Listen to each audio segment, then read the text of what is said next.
Hello, this is Mary Gilmore, and for the next hour, I'll be reading from the February 4th issue of the New York Times on the Niagara Frontier Radio Reading Service. And this is the first time I'm reading off the prompter rather than a actual magazine or paper. So please have patience with me. I'm going to do my very best. Trekking among Italy's Winter Olympic venues, you'd better not be in a hurry. The Games in northern Italy, which start on Friday, February 6th, will be spread across 8,500 square miles. Long distances, narrow roads, complex connections, and snowfall will make it a logistical nightmare. On the day the Olympic flame arrived to Cortina d'Ampezzo, one of the principal hubs of this month's Winter Games, a potentially more critical ceremony for the event's success took place 20 miles south beside a curving mountain road. Claudio Andrea Gemme, the head of Italy's highway authority, stood on a red carpet that rolled toward the mouth of a tunnel that he and other officials were inaugurating after years of work. Our goal was to complete this project for the Olympics, Mr. Gemme said, before an Alpine marching band began playing and drowned him out. He drifted off to greet top Italian government officials and the local bishop, who came to bless the new construction with splashes of holy water and a prayer for the Games. The 25th edition of the Winter Games, which start this week, will have 8 separate locations spread across about 8,500 square miles of northern Italy, a logistical nightmare that has led officials to welcome each new tunnel, increased train service, or extended bus route as a thrill of victory in the face of the agony of defeat. Venues are hundreds of miles apart, and even the seemingly closer ones are separated by winding, icy mountain roads and vast valleys. The men's downhill competition will be in Bormio, north of Milan. Nordic skiing will be in the Val di Femme, the biathlon in Anterslava, near the border with Austria. Officials have cast the choice as innovative and sustainable, avoiding major new construction while improving local infrastructure like the road network around the tunnel blessed by the bishop. They have also pitched to the diffuse strategy as a gift to spectators, giving them more of Italy to explore. I can watch curling hair and then travel to Predazzo to see the ski jump for 2 days. Then in Milan, I can see hockey, said Gianluca Lorenzi, the mayor of Cortina. He spoke enthusiastically about the possibility of taking a bus to Mestre near Venice, catching a train to Milan, and then somehow getting up to what's it called, Livigno, to watch something. I understand it's more complicated, but it's also more beautiful because one can see all of the valley. The rosy vision of a cross-country Olympics has been the talking point of the Milan Cortina Organizing Committee from the get-go. In an event that embraces different territories, movement becomes the beating heart of the organization, Andrea Venier, the committee's chief executive, told Fleet magazine, a Milan-based publication dedicated to traffic.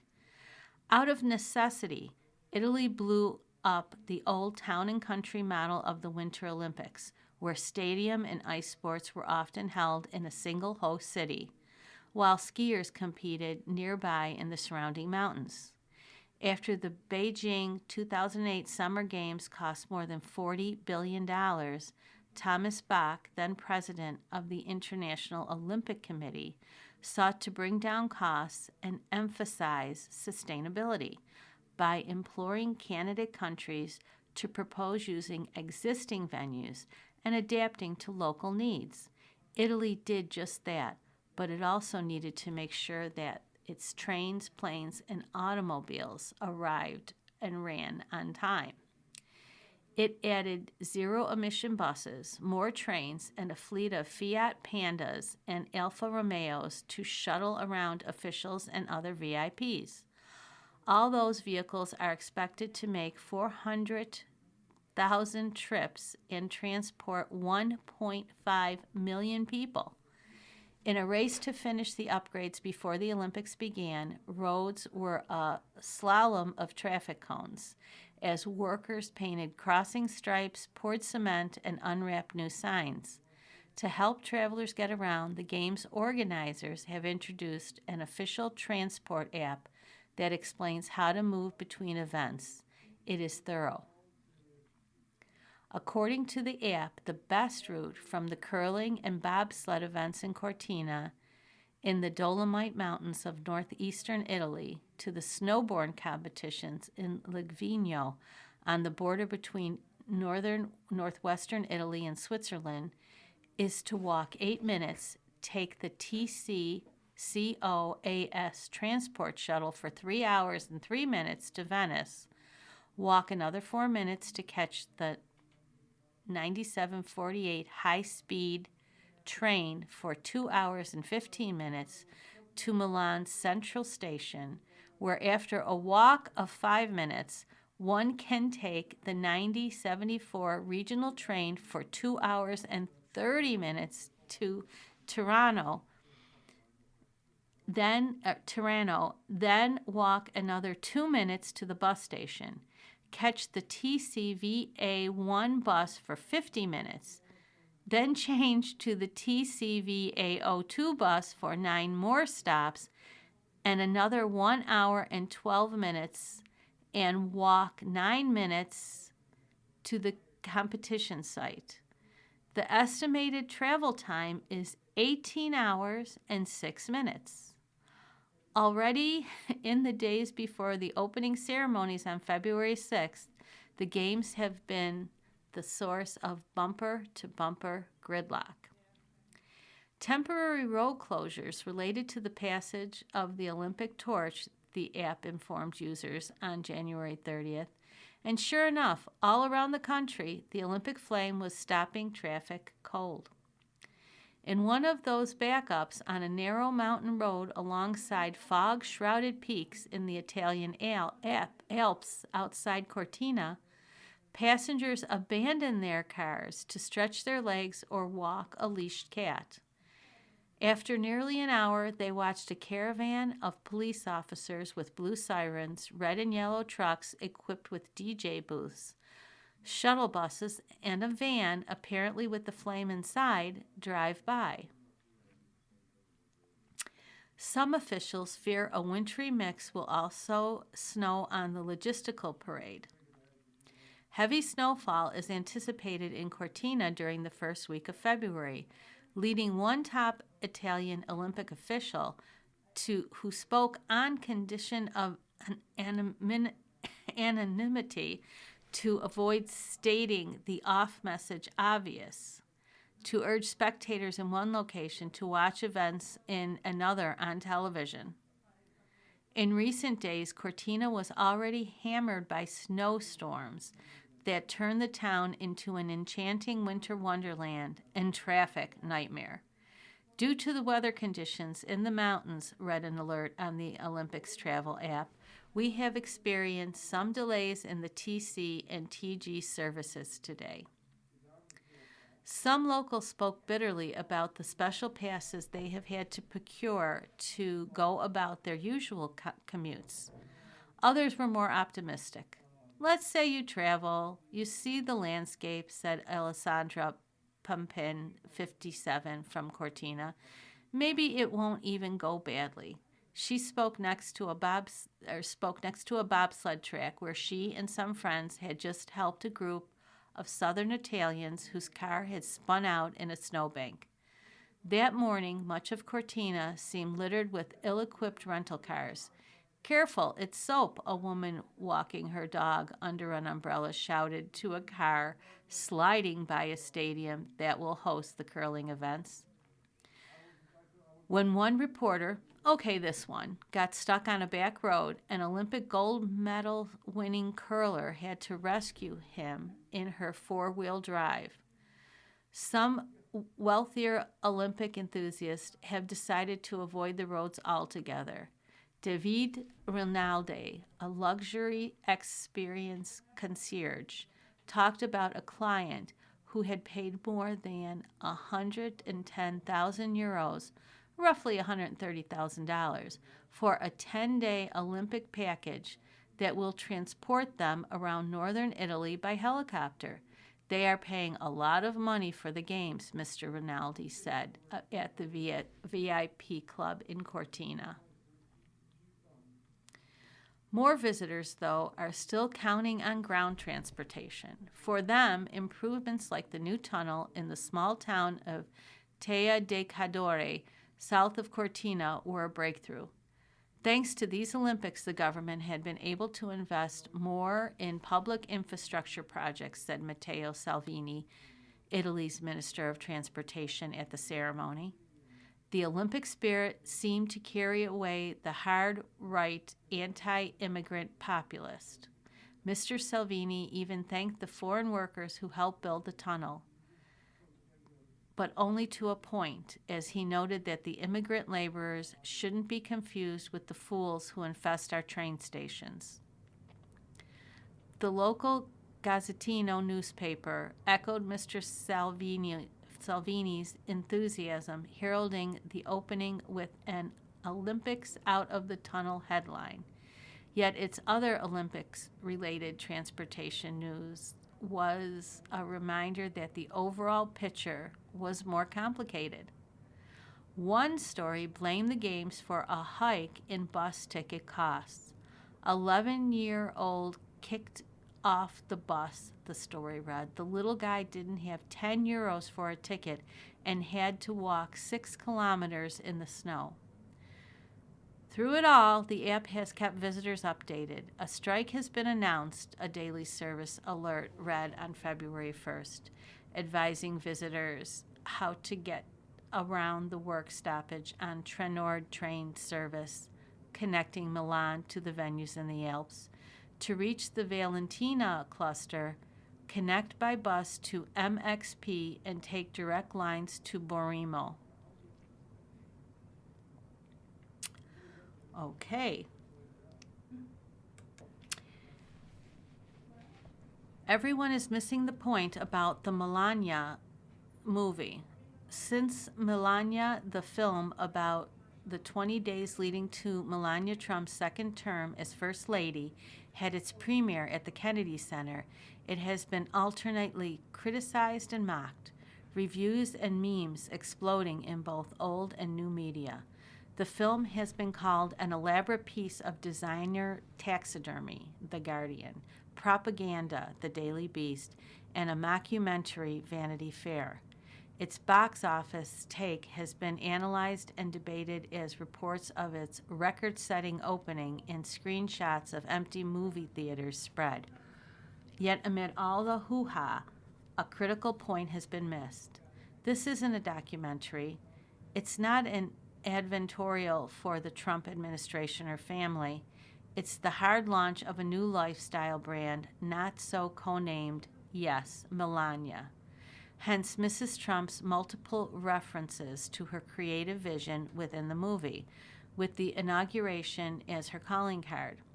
Hence the many lovingly framed scenes of her towering stilettos. Hence the large amount of film time spent on details of her inaugural outfits. Her insistence that the neckline of the blouse she wore to the swearing-in be sharply crossed rather than cowl, and that the band on her hat be half an inch narrower. Hence the revelation by Hervé Pierre, the designer who also works as Mrs. Trump's stylist, that the inaugural gown is in her colors, black and white. Mrs. Trump agrees. It's very me.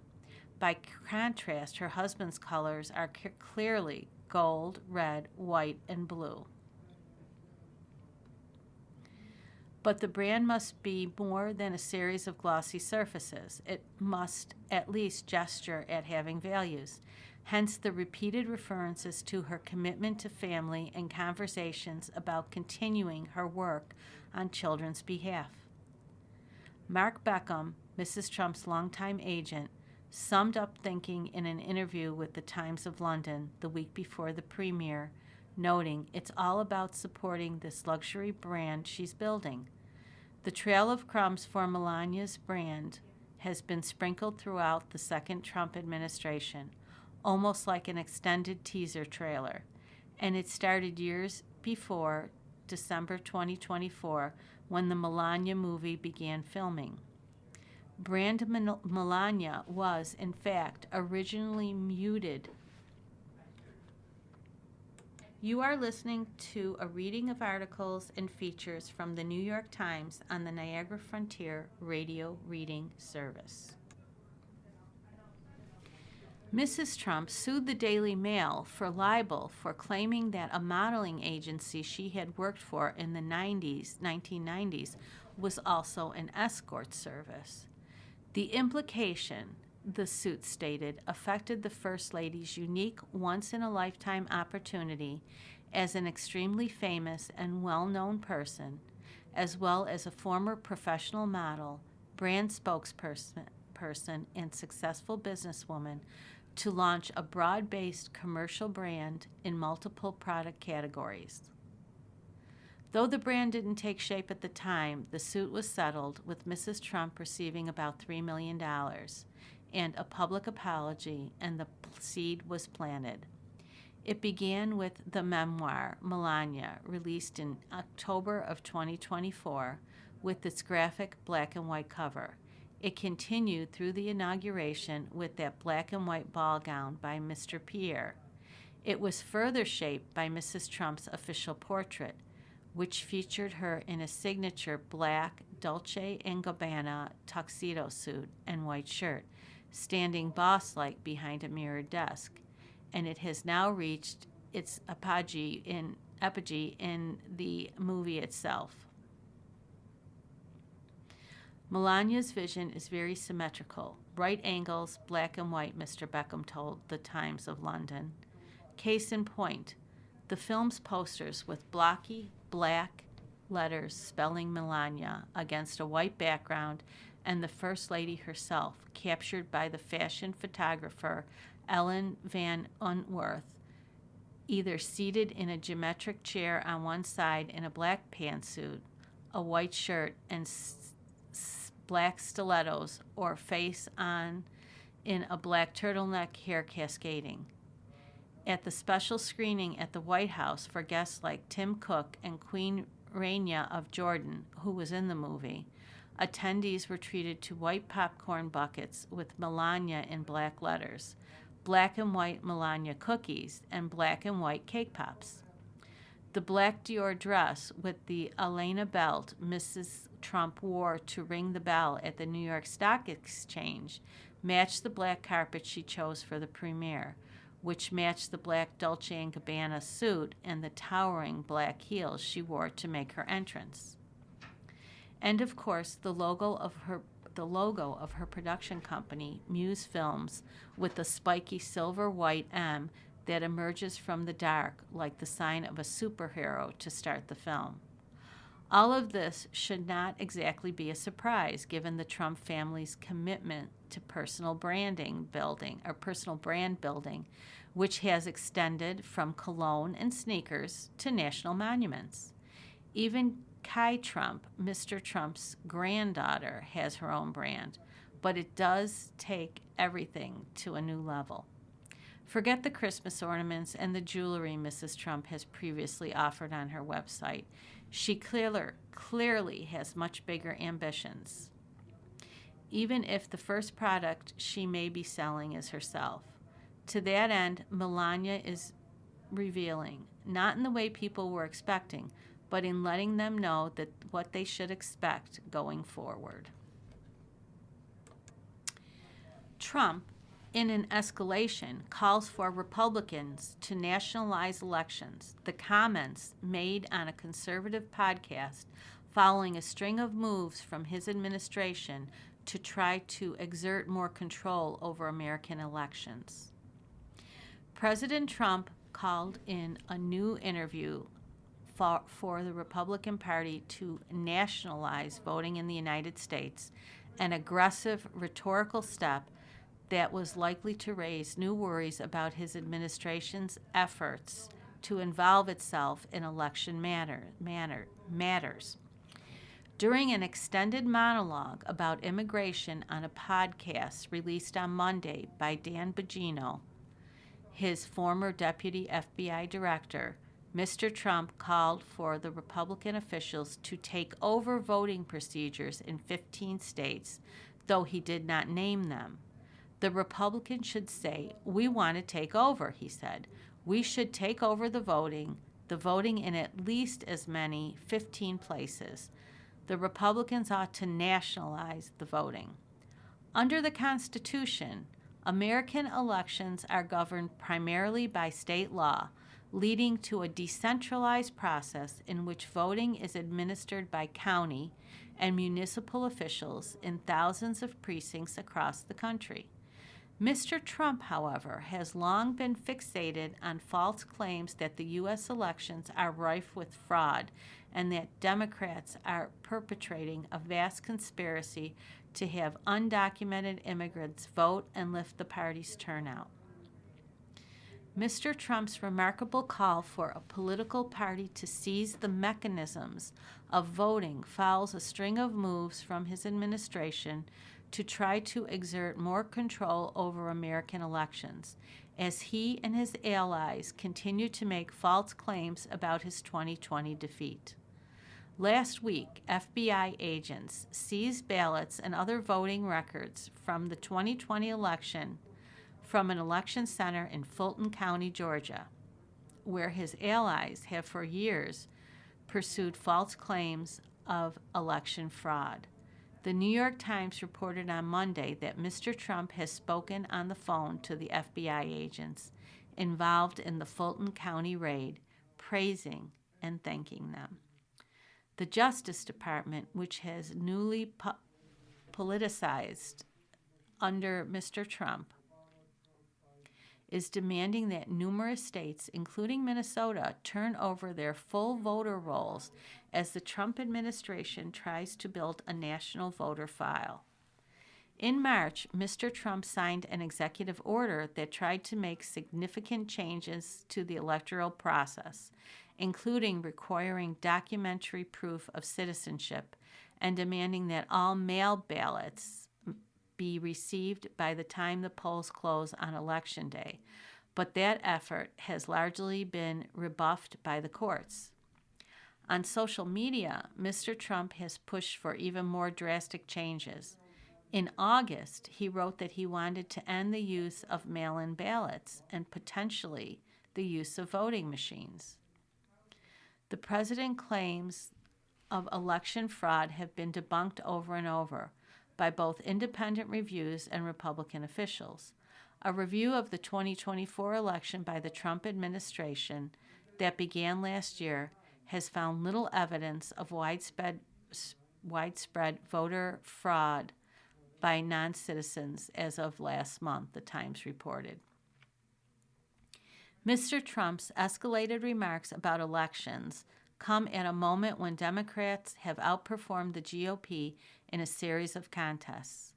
New Jersey and Virginia elected Democratic governors in landslides in November, and on Saturday, a Democrat won a special election for a Texas state Senate seat by 14 percentage points in a district Mr. Trump had carried by 17 points in 2024, an enormous swing. Sensing that Republicans were vulnerable to the traditional midterm backlash against the party in power, Mr. Trump last year kick-started an extraordinary effort to gerrymander congressional maps to give his party an edge. The push, which started in Texas, but has since expanded to both Democratic and Republican-controlled states, became a central part of the president's midterm strategy. Mr. Trump has made little secret of his interest in expanding the federal government's role in administering American elections. Last month, he told The Times that he regretted not dispatching the National Guard to seize voting machinery after the 2020 election. During his interview with Mr. Bongino, Mr. Trump tied his desire for partisan control of voting mechanisms to his administration's agenda to find and deport undocumented immigrants from American cities.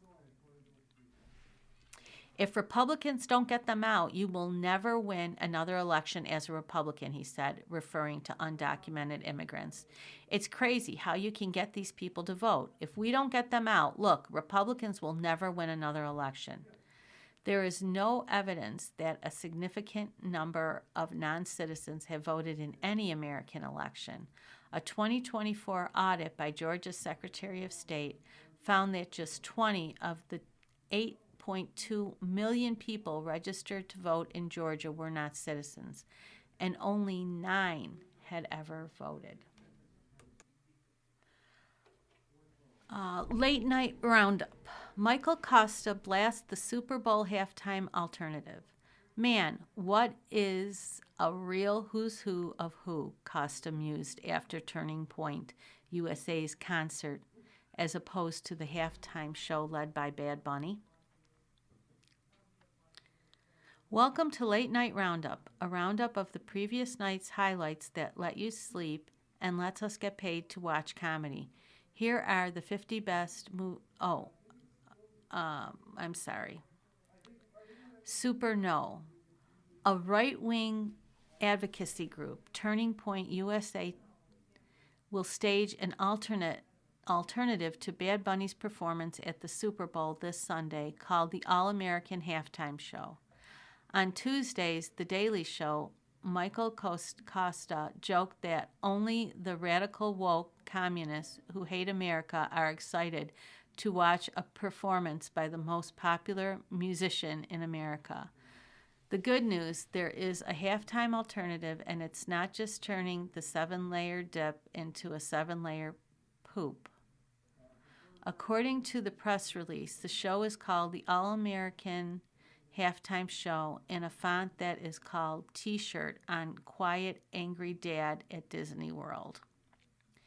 As you may have noticed from the poster there, Kid's not rocking this alone. He'll be joined by country singers Brantley Gilbert, Gabby Barrett, and Lee Brice, powerhouse lineup. Also appearing are Gary Lee Grant, Gilby Branlett, Dilly Barron, Tandy Breitbart, Billy Gidley, and Baby B-Lo. Stephen Colbert listing fake country musicians. Hoo-ha, man, what is this real's hoo-hoo? I don't want to disappoint anybody, but we've just learned that Billy Gidley cannot make it due to health reasons. But in tribute, Trilly Gilson and Brandy DeGamble will be performing a Billy Gidley medley. We've got Gabby Barrett, Brantley Gilbert, Garby Billett, Billy Garbett, Breely Gabbers, Bobby Gelbert, Gabby Bobbles, Kid Rock, and Kid Rock's father, Adult Rock. Michael Costa also listing fake country musicians. Now, if you don't want to attend this alternate halftime show, you can't, because it's unclear what venue will host, which I believe is fitting because Kid Rock is often unclear what venue he's in, Stephen Colbert had said. But they have announced the event will be available to stream on actual real platforms, TBN, DW+, Charge and Rumble. Also, they're negotiating to stream on Crunch, Cramble, Huckle, Krampus, and Paramount+. Stephen Colbert listing streaming platforms, some fake. Well, guys, the fallouts from the Epstein files release continues, and last night President Trump's Justice Department said that it is not a crime to party with Epstein. You had years to come up with an excuse, and that's what you went with? No. If somebody said to you at a Super Bowl party, said that to you at a Super Bowl party, you would slowly back away and call the police. That's Jimmy Fallon. Trump was like, imitating Trump, partying with Epstein doesn't make me a criminal. The 34 criminal convictions do. That was from Jimmy Fallon. Yeah, they said it's not a crime to party with Jeffrey Epstein, which is pretty much like saying it's not a crime to have brunch with Jeffrey Dahmer. Also Jimmy Fallon.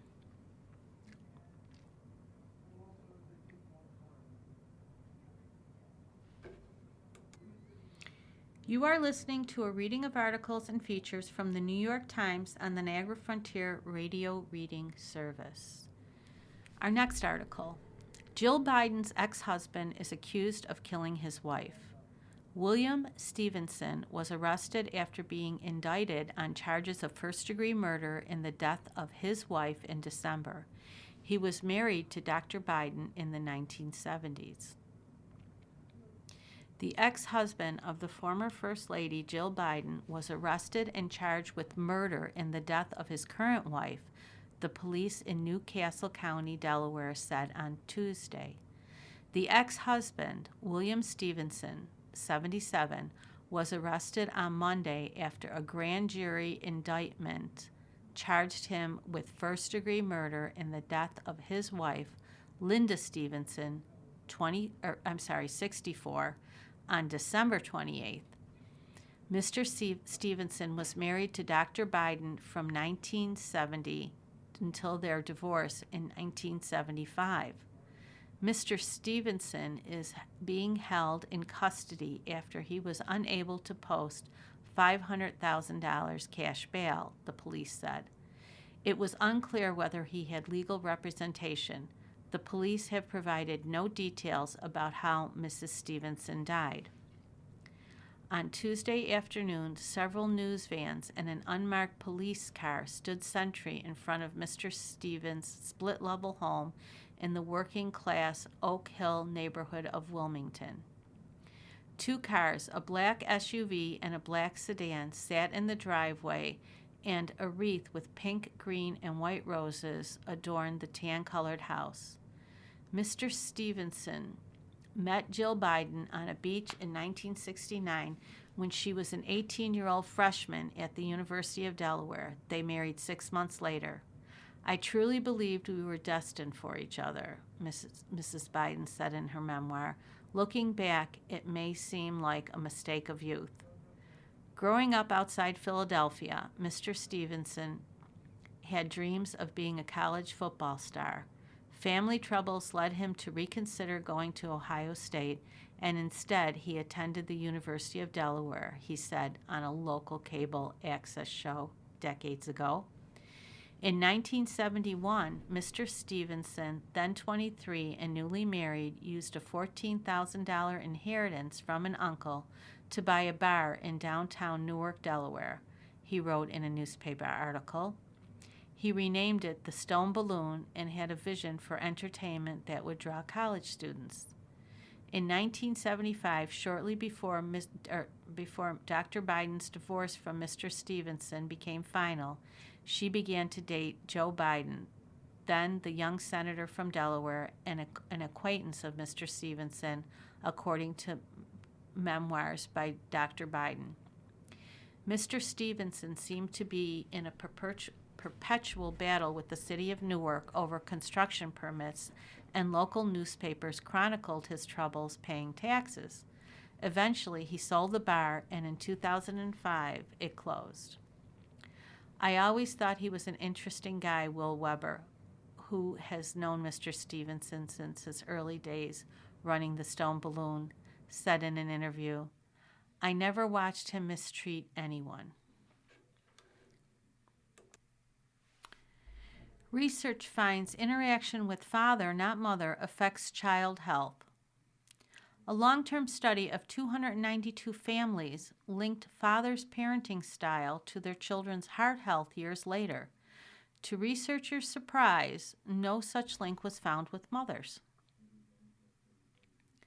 For much of the 20th century and beyond, social scientists attribute a range of chronic mental health problems to dysfunction between infants and their mothers, who were categorized as overbearing, rejecting, domineering, or ambivalent. But a team of researchers from Pennsylvania State University has found that at times the early parenting behavior of fathers may have a greater impact on a child's health. A study published recently in the journal Health Psychology,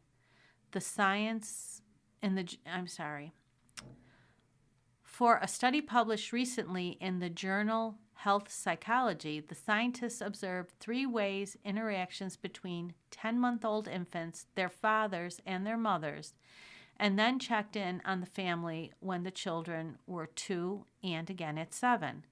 They found that fathers who were less attentive to their 10-month-olds were likely to have trouble co-parenting, instead withdrawing or competing with mothers for the children's attention.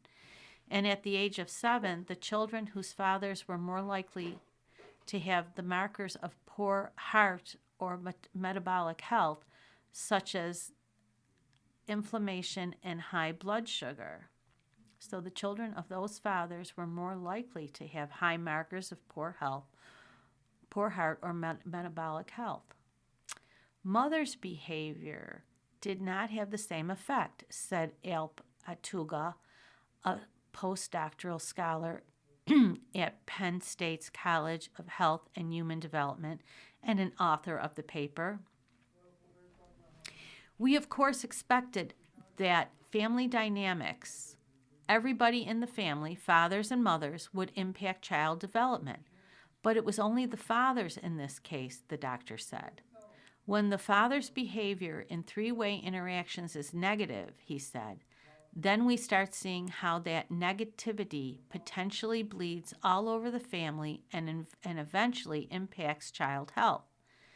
There is abundant research showing that children raised in high-stress households are at greater risk for health problems like obesity and diabetes and premature mortality later in life. Researchers can track stress levels by measuring the markers of inflammation which activate the immune system in the face of adversity or depression, or blood glucose levels, because humans evolved to generate energy when facing danger. But prior research has tended to focus on the parenting style of a single parent, typically the mother. To better understand whole family dynamics, the Penn State team examined 18-minute videotaped interactions of mothers, fathers, and their children at play at 2 points in time, assigning scores for parent sensitivity and positive effect, and for co-parenting dynamics like withdrawal and competitiveness. These behaviors sometimes arose when the father tried to divert the child's attention from the mother, the doctor said. You may not gain the child's attention, and that could make you withdraw, he said. Mostly men, compared to moms, can easily withdraw when they see they are not winning. Then, when the children were 7 years old, the researchers took blood samples from their fingers to measure 4 inflammatory and metabolic markers. 2 small to moderate associations emerged in the data. Fathers who engaged more sensitively with their babies were better at co-parenting, and the children whose parents more easily co-parented had lower levels of C-reactive protein, or CRP, and glycated hemoglobin, or HbA1c. These markers affect health over a long period of time, suggesting children may be at higher risk for chronic diseases in middle or later life. This does not mean that only dads matter, not moms, said Hannah M.C. Schreiner, an associate professor of biobehavioral health at Penn State and an author of the paper. Instead, Dr. Schreiner said it suggests that positive engagement by fathers during infancy and toddlerhood improves the health of the whole family. To explain this result, the authors laid out what they called the father vulnerability hypothesis, which suggests that fathers are particularly emotionally reactive to strain between parents and may behave in ways that are negatively affect the whole family. The father's role, they wrote, may thus uniquely position him as a channel for relational stress, ultimately shaping the child's health. Another explanation, they wrote, is that the children spend more one-on-one time with their mothers, and so were more sensitive to their father's behavior when they were in a group. Family leave programs might address that imbalance by allowing both parents to spend time with their children when they are very young, Dr. Atugla said. It is kind of a missed chance for that parent who has to go and make money, he said. Greg Miller, a professor of psychology at Northwestern University, who studies how stress affects health, said previous studies haven't looked at fathers very often at all because researchers typically only ask one parent to accompany the child for testing, and it's generally the mother. This reflects a long-standing assumption in North American psychology that mothers are the most instrumental in shaping kids' well-being, said Dr. Miller, who was not involved in the study. We don't know what role fathers play because we haven't studied them. Parenting behavior, he said, is just one of many factors that shape a person's health in adulthood. Alongside things like nutrition and physical activity, parents, he said, can shape the way we engage with the social world, the way we engage with challenges and stress. Researchers will have to see if the results can be replicated, he said. It's one study, so we are all asking questions, but it is certainly a tantalizing lead, he said. Sarah Shope Sullivan, a professor of psychology at Ohio State University, who was not involved in the study, cautioned that the study was co-relational, so it did not establish that the parenting behavior caused the child's health effects. For example, she said, some families may share genetic factors predisposing them to stressful family relationships and heart problems. People tend to jump to conclusions about cause and effect, she said. There is a risk of over-interpreting this.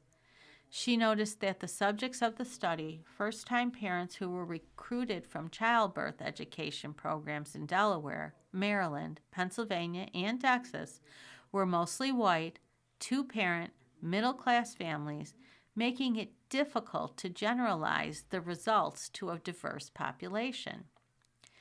Nevertheless, she described studying family dynamics over time as notoriously difficult, calling it impressive to find any statistically significant association between parental behavior in infancy and physical health at age 7. What do you get when you put a mummy through a CT scan? Experts are using high-res scanners and 3D printers to illuminate ancient ailments and injuries. The patients were old, more than 2,200 years old, but the medical experts were determined to give them a cutting-edge 21st century exam. First up was Neshar, a priest in the Temple of Amun who died circa 190 BCE and whose body was wrapped in a linen shroud that had blackened over the centuries. Then came Nesmin, circa 330 BCE, who had been draped in a netted garment with strands of vibrant beads. Researchers at the University of Southern California recently used high-resolution CT scanners and medical-grade 3D printers to conduct virtual autopsies on the two Egyptian mummies. Their goal, as with any patient, was to illuminate ailments and injuries. The scanner captured 320 different cross-section images of the mummies per rotation, slices that stack together like a loaf of bread to form 3D digital models, said Summer Decker, the director of the university's Center for Innovation in Medical Visualization, who oversaw the project. From there, her team analyzed the mummy's various anatomical structures and used 3D printers to create life-size reproductions of their spines, skulls, and hips. You are listening to a reading of articles and features from the New York Times on the Niagara Frontier Radio Reading Service. It is a fast-moving field, and as technology advances, you've got to go back and look and ask what you might learn from your new tools, Dr. Decker said. Given the high resolution, the slices were less than half a millimeter thick. The team was able to find artifacts and details that were new or even contradictory to past reports.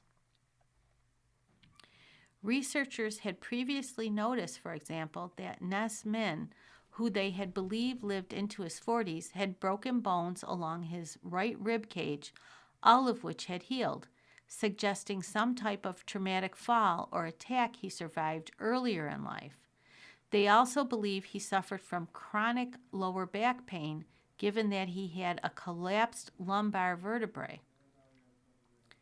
Dr. Decker and James Shanador, a human anatomist who studies prehistorical remains, discovered possible burr holes in the spine, which suggests to them that he had most likely undergone some type of back surgery similar to trephination, which was almost unheard of at the time. It's interesting to see some of the diseases that our modern population have, Dr. Decker said. Past reports had also indicated that Nes Min probably died of a dental abscess, but the new high-resolution models did not show evidence of something serious enough to be fatal. The scans of Nes Hor, who lived to be about 60, revealed the intricate details of a severely deteriorated hip, which researchers believe would have caused a serious limp. When people can get beneath the surface of these mummies, let them see the source of the back pain or the hip pain. People can see them not as exotic artifacts, but as human beings, said Diane Perlov, an anthropologist and the head of exhibits with the California Science Center, where the mummies and their prints will be on display starting February 7th. It's really an emotional experience.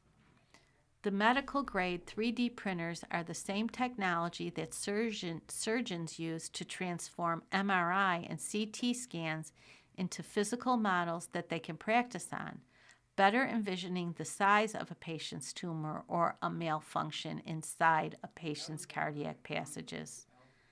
Doctors also sometimes use the prints to help patients better understand their own conditions and treatment plans, letting them hold an exact replica of their own organ in their hands. In the case of the mummies, Dr. Decker and her colleague, Jonathan Ford, also printed replicas of artifacts that were inside the sarcophagus, including ceremonial scarab beetles and clips that may have held the mummy's wrapping in place, much like the metal clasp used to secure an ace bandage today. Those artifact replicas, which can be printed in 5 million color options, allow scientists to handle them without unwrapping the mummies and risking any damage. The most astounding to Dr. Perlov was the lifelike detail in the soft tissues and facial features, including the eyeballs, eyelids, ears, and lips. It's incredible, she said, reviewing the scans. What we're trying to do, Dr. Decker said, is go beneath the layers of all the wrapping and see that this person was a living person who had their own problems.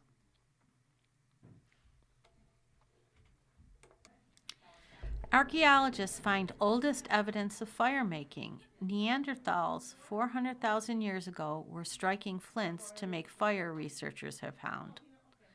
Some 400,000 years ago, in what is now eastern England, a group of Neanderthals used flint and pyrite to make fires by a watering hole, not just once, but time after time, over several generations. That is the conclusion of a study published on Wednesday in the journal Nature. Previously, the oldest known evidence of humans making fire dated back just 50,000 years. The new finding indicates that this critical step in human history occurred much earlier. A lot of people had a hunch that they were making fires at this date, said Nick Ashton, an archaeologist at the British Museum and an author of the study. But now we can convincingly say, yeah, this was the case. From Charles Darwin on, biologists have looked upon the mastery of fire as a hallmark in the evolution of our species. Early humans may have first used fire to cook their food. That advance let them improve their diet by removing toxins from food and making it easier to absorb nutrients from their meals. Fires may also have kept them warm at night and kept predators at bay. Later, they found new uses for fire. They cooked tree bark to create glue, which they used to anchor stone spears tips to wooden shafts. And starting about 10,000 years ago, humans began making fires to smelt copper and other metals, ushering in civilization.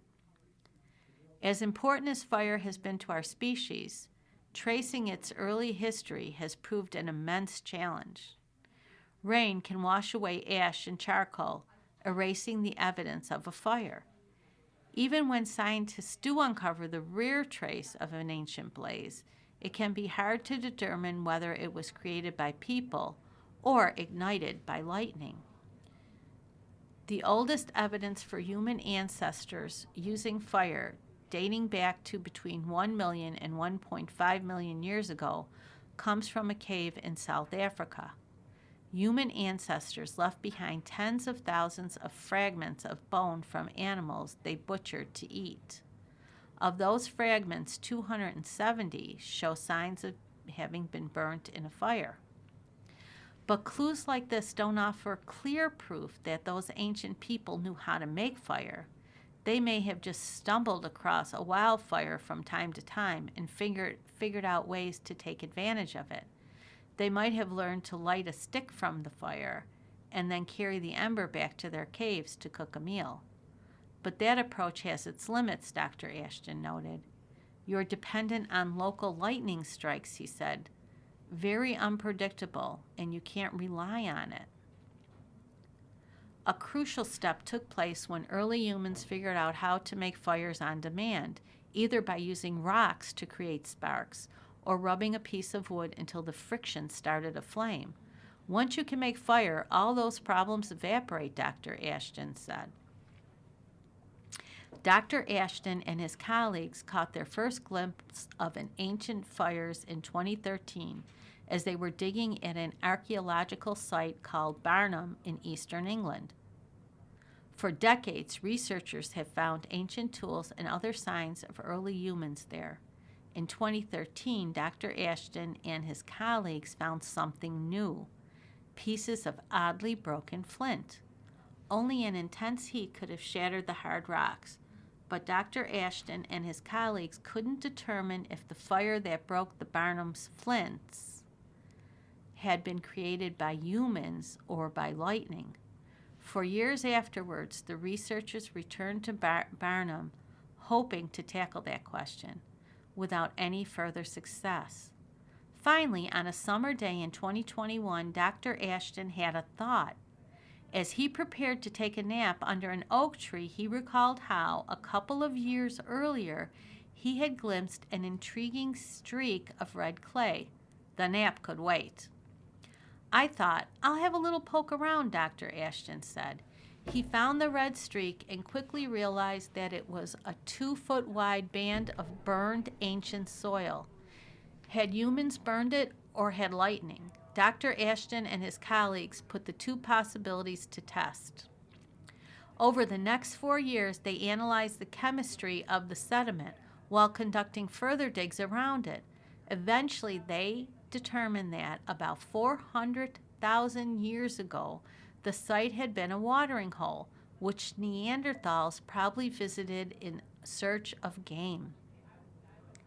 A wildfire would have left evidence far from the site, but the researchers found none. What's more, the same patch had been burned repeatedly over the course of decades, and the fires there reached intense temperatures and burned for hours. The researchers grew increasingly certain that generations of Neanderthals had intentionally set fires at Barnum. A last major clue came to light with the discovery of pieces of pyrite alongside heat-shattered flints.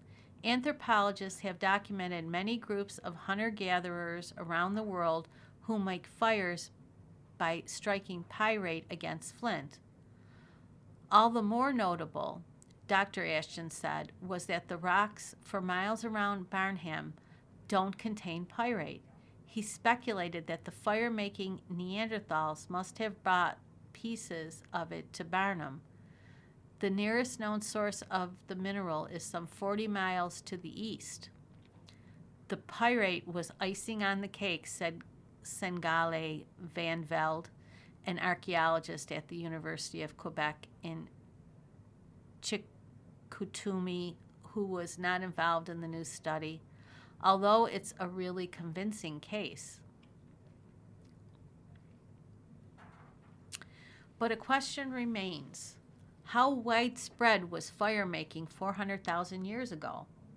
Perhaps not very, said Michael Chazin, an anthropologist at the University of Toronto, who was not involved in the research. Other Neanderthals across Europe and the Near East might still have been collecting their embers from natural fires. Only at a place like Barnham did they have the right opportunity to learn how to make fires. This experiment seems to be local in scope, Dr. Chazin said.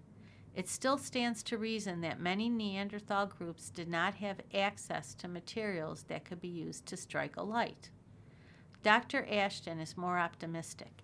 He speculated that fire-making might have become widespread hundreds of thousands of years ago, not just among Neanderthals, but also among Denisovans in Asia and modern humans in Africa. Anyone encountering people who had mastered fire would want to have copied them. Once something takes off, I think it will spread very quickly, said Dr. Ashton. For the time being, Barnum remains the only place known for any evidence of fire making hundreds of thousands of years ago. But that isn't proof that the practice was rare at the time, Dr. Ashton said. After all, it had taken years of field work at Barnum to uncover the telling evidence. Similar efforts could reveal other Barnums elsewhere in the world. One lesson that archaeology has taught us is that the more effort you put into it, the more reward you get, Dr. Ashton said. You have been listening to a reading of articles and features from the February 4th issue of the New York Times. Your reader has been Mary Gilmore. Thank you so much for listening.